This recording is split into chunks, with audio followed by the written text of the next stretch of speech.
नमस्कार, आप देख रहे हो आपकी आवाज। तो आज हमारे साथ जुड़ी है एक ऐसी शख्सियत जो किसी परिचय की मोहताज नहीं है। हमारे साथ मौजूद है रामस्वरूप जी और उनसे हम बातचीत करते हैं। तो रामस्वरूप जी, हमारे चैनल पर आपका स्वागत है। तो विनोद जी, सबसे पहले तो मैं आपको धन्यवाद दूंगा कि आप हमारे पास पहुंचे और आपकी आवाज़ खाजू वाला जो आप काम करे हो, इस तरह पर इतना शानदार काम करे हो। मैंने बहुत से काम देखे, लेकिन जो आप अपनी स्तर पे काम करे हो और जनता की जो आवाज़ उठा रहे हो, उसके लिए मैं आपको तहे दिल से धन्यवाद करता हूँ।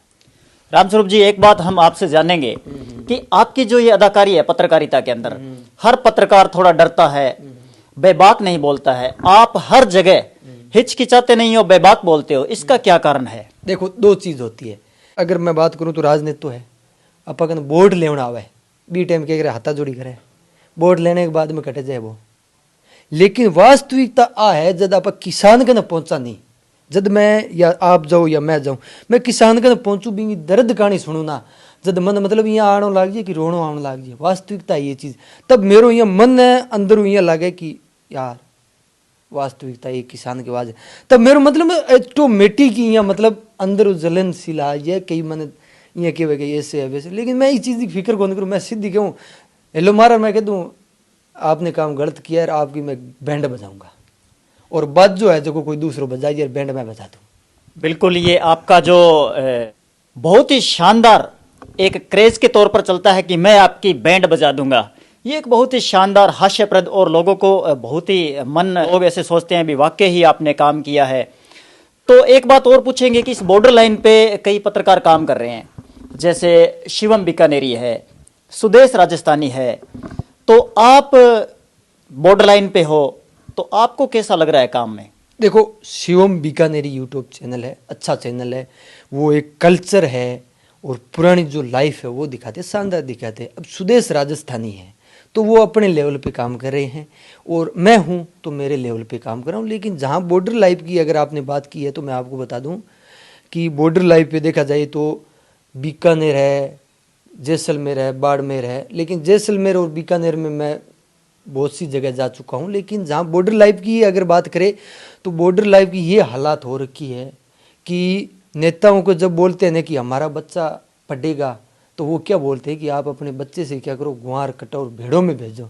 ये अपने इसलिए वोट देते हैं क्या नेताओं को, बताइए आप। बिल्कुल बिल्कुल, कि आप अपने बच्चे को भेड़ों में भेजिए, इसलिए वोट देते हैं क्या? वास्तविकता ये बन चुकी है बॉर्डर लाइन की। और शहरों में देखे जाए तो बहुत पत्रकार, मैं कभी शहर में नहीं जाता हूँ, आप देखते हो मेरा एक ही टारगेट है और मैं बहुत जल्द ये टारगेट ले रहा हूँ बॉर्डर एक्सपोज करने का। जो बॉर्डर लाइन के जो गांव है ना, उनकी समस्या मेरे को एक ही टारगेट पे है कि उनकी समस्या के लिए अगर मुझे कहीं जाना पड़े ना तो मैं जाने के लिए तैयार। अब अजमेर की जहाँ बात करूँ, मुख्यमंत्री जी आए थे, किसान ही तो वोट दे के बनाते हैं, लेकिन वो किसान से मिलने के लिए तैयार नहीं थे और उनको जो नगर निगम है ना वो उनको भगा दिया बाहर। और जो किसान आंदोलन हुआ था उसी तरह के ये पुष्कर में आंदोलन हो गया था। जो हेलीपैड था वास्तविकता वहां पे पशुपालकों ने कब्जा कर लिया था और मुख्यमंत्री जी आए, पैसा किसका है? अपना है, न कि मुख्यमंत्री जी का है। रातों रात में हेलीपैड तैयार हो गए, रातों रात में सड़कें तैयार हो गई, वो पैसा कहां से आया? जनता का पैसा था।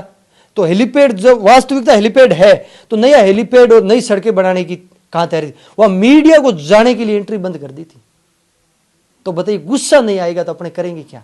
यहां पर भाई अपने वोट देके उन नेताओं को बनाते हैं और वही वास्तविकता ये बन जाती है। अब मुख्यमंत्री जी की चाहे गलती हो न हो, लेकिन निगम की इसमें अजमेर जो प्रशासन है उसकी खास तौर पे न तो अंदर एंट्री होने दिया मीडिया को, और उसके बाद जो पशुपालक थे जहां हेलीपैड पे कब्जा करा था वहां मुख्यमंत्री को इसलिए नहीं उतारा गया कि अगर मुख्यमंत्री जी यहाँ उतर गए तो वहां पे क्या होगा, जो किसान है, जो पशुपालक, वो अपनी कहानी बताएंगे और कहानी बताएंगे तो जो प्रशासन है अजमेर का उसकी बदनामी होगी। तो रामस्वरूप जी, एक बात और पूछेंगे आपसे कि आप जैसे मान लो कहीं पहुंचते हो तो सामने अधिकारी वर्ग बैठता है, तो क्या अधिकारी देखते ही ऐसे सोचते नहीं है अरे यार रामस्वरूप आ गए? मैं आपसे एक प्रश्न पूछता हूँ, अधिकारी अपना सेवक है या उनके अपने सेवक है? बिल्कुल सही है, वो अपने सेवक है, न कि अपने उनके सेवक है। लेकिन आज की वास्तविकता क्या है कि अपने अगर किसी को खादारी लेनी है, आज मान लो कि मूंगफली के टोकन चल रहे हैं, अगर उसकी अपने लेंगे तो पटवारी क्या बोलेगा, 500 रुपये देगा ना तो मैं दूंगा। और जब मैं एंट्री करता हूँ ना कई लोग मेरे को पटवारी के सामने कि रामस्वरूप जी आपका काम तो करना पड़ेगा, लेकिन मैं आपकी बात पर भरोसा नहीं करूंगा। मैं कि भरोसा किस चीज़ का? अगर आप जायज़ हो तो करो, मैं नाजायज के खिलाफ हूँ। जायज़ है तो उस पर रामस्वरूप खड़ा है, लेकिन अगर नाजायज हो गया बंदा तो रामस्वरूप है मतलब बैंड बाजू बजाना में, जैसे बोला कोई बाजू बजाना में मेरे एक बंदो और है, लेकिन बैंड मैं बजाने में तैयार रहूँ। तो रामस्वरूप जी, एक बात हम आपसे और पूछेंगे कि आपका जो ये सफ़र है बहुत ही शानदार है, तो इस सफ़र को आप और आगे तक किस तरह से ले जाना चाहते हो? हाँ, ये आपका बहुत बढ़िया प्रश्न है कि अभी एक चीज़ मैं बताऊँ आपको, रंगीलू बीकानेर है वो रंगीलू राजस्थान में बदलने वाला है। हमारी टीम है बहुत बड़ी, एक झुंझुनू से है विक्रम जी और एक मैं हूँ, जो दोनों मिलकर एक ऐसा प्लेटफॉर्म तैयार किया है। हम कभी रस मिले नहीं थे, फ़ोन पर हमारी बात हुई थी और फ़ोन पर ही ऐसी डिसीजन हुआ था कि अपने मिल के एक बात करते हैं। एक तो जैसे फेस टू फेस मिलते हैं, और आज अगर जो बात की जाए तो आज की दुनिया के अंदर क्या हो रखा है कि अगर आप मेरी सपोर्ट करोगे, आप तो मेरी अच्छी इच्छा ही देख के सपोर्ट करे हो, अच्छा कि रामस्वरूप जी अच्छे हैं, लेकिन मैं क्या करूँगा आपको अंदर ही अंदर बांटता रहूँगा। तो हमारी न तो हम कभी मिले थे, न मैं मिला उन विक्रम जी से, न वो मेरे से मिले, सिर्फ ओनली फॉर फ़ोन पर बात हुई थी। तो हम अपने ऐसा करते हैं, मिल के एक नेटवर्क खड़ा करते हैं और हमारा एक ही टारगेट है कि न तो हम किसी को रिपोर्टर रखते हैं न बात, तो हम उनको यही कहते हैं जिला स्तर पे आप अपना काम करो, हम हमारी तरफ से जो हेल्प होगी वो करेंगे, इतना ही कर सकते हैं। तो हमने ये देखा कि हाँ ठीक है, अपने नेटवर्क, और वो भी हम हेल्प किस बंदे की करते हैं जो बेबाक तरीके से बोलता हो, जो अगर सामने मुख्यमंत्री जी हो इंटरव्यू देने के लिए तो उसको ये पूछ सके कि तूने ये गलत कैसे कर दिया। तो रामस्वरूप जी, हम लास्ट अंत में एक क्वेश्चन आपसे और करेंगे कि आपके और हमारे व्यूअर है, फॉलोअर है, देख रहे हैं, आप उनको क्या संदेश देना चाहते हैं? मैं यही संदेश देना चाहता हूँ कि आप एक अच्छे काम कर रहे हो, और जहाँ तक मुझे उम्मीद है कि जो पत्रकार है वो एक लाइन कठिन होती है। एक पत्रकार की सच्चाई बताता हूँ मैं, पत्रकार एक ऐसी चीज़ है कि आज आप मान लो कि आप किसी की आवाज़ उठा रहे हो, जनता की आवाज़ उठा रहे हो, लेकिन मैं जनता से भी एक रिक्वेस्ट करता हूँ कि जब पत्रकार को ज़रूरत पड़ती है तो जनता साथ क्यों नहीं आती। ये एक सच घटना है। किसान की अगर कोई फसल अगर है ना 5,000 में खरीदी जा रही है, और अगर वही किसान एक साथ हो जाए तो वो 10,000 रुपये में बिकेगी, लेकिन ऐसा वास्तविकता है नहीं। अब मैंने एक बात बताई थी आपको कि नेताओं के जब बोलते हैं कि हमारा बेटा पढ़ रहा है, वहाँ पे एडमिशन नहीं हो रहा है, ये नहीं हो रहा है, तो नेता बोलते हैं कि भेड़े चरा रहा है, तो उसमें क्या दिक्कत है। तो ये वास्तविकता बन चुकी है, एक ये जो सिस्टम है ये ऐसा बन चुका है। मैं देखो, न तो किसी राजनीति के खिलाफ हूँ, न किसी प्रशासन के खिलाफ हूँ, जो ये अपना ढांचा है जो बन रखा है इसके खिलाफ हूँ। अगर इसमें सुधार आ जाए थोड़ी बहुत तो जनता का अपना भला हो जाए, और नेताओं को हो जाए चाहे अधिकारी को। रिश्वत कौन देता है?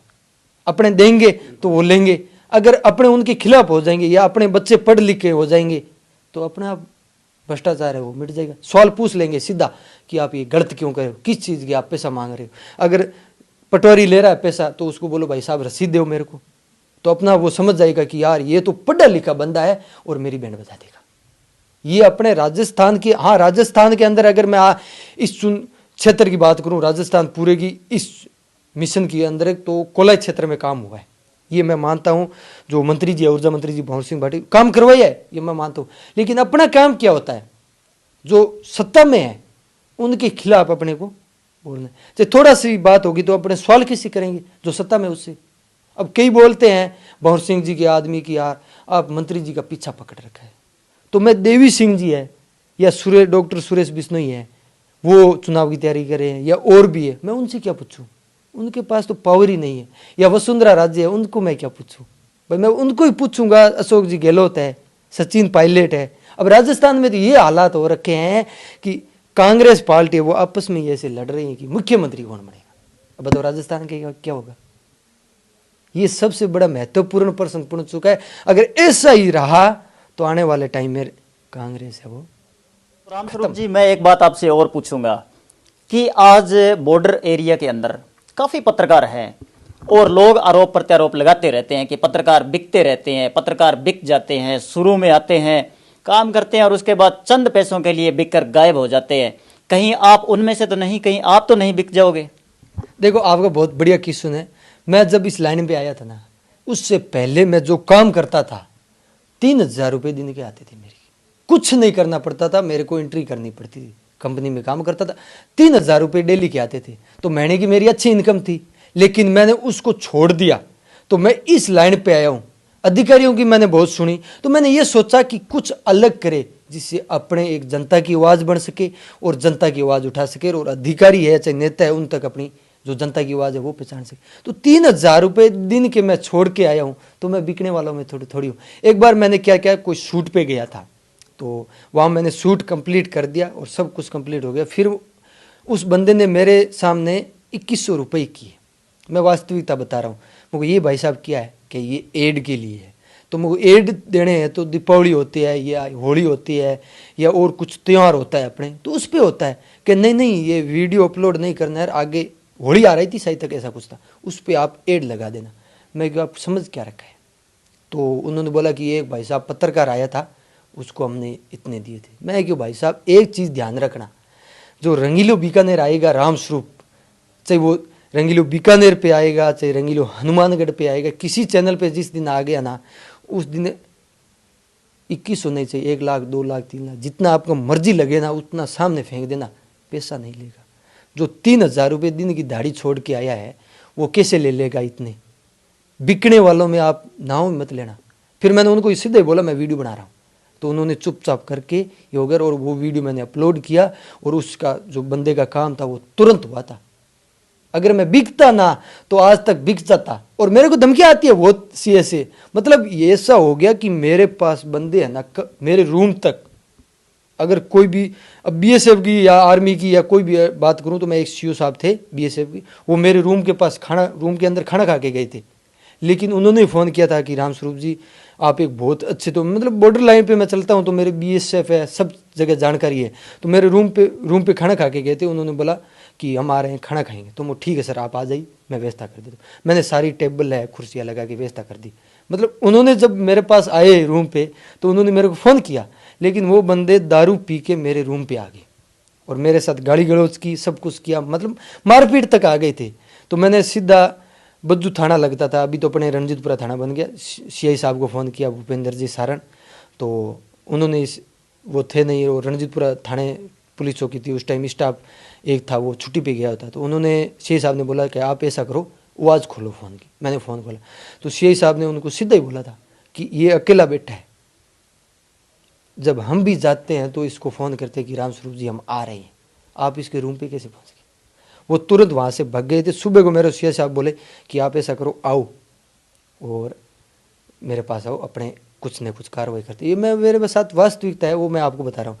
तो मैं सुबह को रावड़ा कोई प्रोग्राम था रावड़ा की, तो मैं वहाँ निकला, फिर वापस एक मेरा मतलब निजी एक फ्रेंड है, मैं जितना तरबूजा किसी को नहीं देता, जितना इमेज किसी को नहीं देता, उसको देता हूँ, जिसका नाम है विनोद बिश्नोई, ई मित्र चलाता है, उसको देता हूँ। उसका वापस मेरे पास फ़ोन आया कि आप ऐसा करो कैंसिल करो प्रोग्राम सारे, आप बज्जू जाओ। मैं बज्जू गया, वहाँ एप्लीकेशन दी। जैसे मैंने एप्लीकेशन दी, पता नहीं उनको कैसे पता चला, वो शायद तक अपने गुजरात बिहार में वो दारू बंद है तो वहाँ चले गए। अब उन्होंने कैसा क्या होता है अपने कि जैसे अपने कहीं एक लोकल पे रहते हैं, एक बाहर जाएंगे तो उसमें फ़र्क रहता है थोड़ा बहुत। तो वो अपने लोकल पे जो दादागिरी कर रखी थी तो वहाँ पे गए, उन्होंने दादागिरी की तो उनको पकड़ ली, और वो पता नहीं कैसे छुड़ा के आए, वापस आ गए छुड़ा के। और जैसे वापस आए तो मैं पुलिस प्रशासन का धन्यवाद करना चाहूँगा, जैसे वापस आए उनको गाड़ी में डाल लिया, और गाड़ी में डालते ही रणजीतपुरा चौकी लेके आई। उस टाइम चौकी थी, अभी तो अपने थाना बन गया। तो वो आई, सारे बात मिल के बात की उनके परिवार के। मैं यही बोला मेरे को, मैं बार बार किसे बख्श लूँ? मैं अगर लड़ाई पे आऊँगा तो मेरा परिवार बहुत बड़ा है और लड़ाई पे पूरा भी नहीं होगा आपके। लेकिन अगर अपने पत्रकार लोग हैं, अगर अपने कानून तोड़ने लग गई तो फिर कानून कौन बचाएगा? चाहे कुछ लोग हैं जो पैसों के नेताओं की चमचागिरी करते होंगे, वो कुछ भी बोलते होंगे कि पत्रकार ऐसे बिक गया ऐसे बिक गया। पत्रकार कभी नहीं बिकता, ये एक सोच बन चुकी है या और कुछ बन चुका है। पत्रकार की हजारों होती है समस्या, वो नहीं कर सकता, ये नहीं कर सकता। लेकिन ये चीज़ है, कई बार मेरे को लोगों को फ़ोन आता है कि आप आओ भाई साहब इस क्षेत्र में। मैं कि यार भाई साहब आपके क्षेत्र में बहुत है, कि नहीं भाई साहब आपको आना पड़ेगा। मुझे ऐसा क्या हो गया कि बैंड बजानी है, मतलब बैंड बजानी है क्या? मगर वास्तव में आपने सुना दबंग तरीके से पत्रकारिता करने वाले रंगीलो बीकानेर के जो पत्रकार है रामस्वरूप जी हमारे साथ बैठे हैं, जिन्होंने बताया कि पत्रकार देश का चौथा स्तंभ है। तो इसी के साथ आपने सुना कि बेबाक पत्रकारिता करने पर आपने इनके जबानी सुना है कि उन्होंने बताया कि किस तरह से लोग धमकी। इसी के साथ आप तंदुरुस्त रहिए, मस्त रहिए, देखते रहिए आपकी आवाज़ खाजू वाला।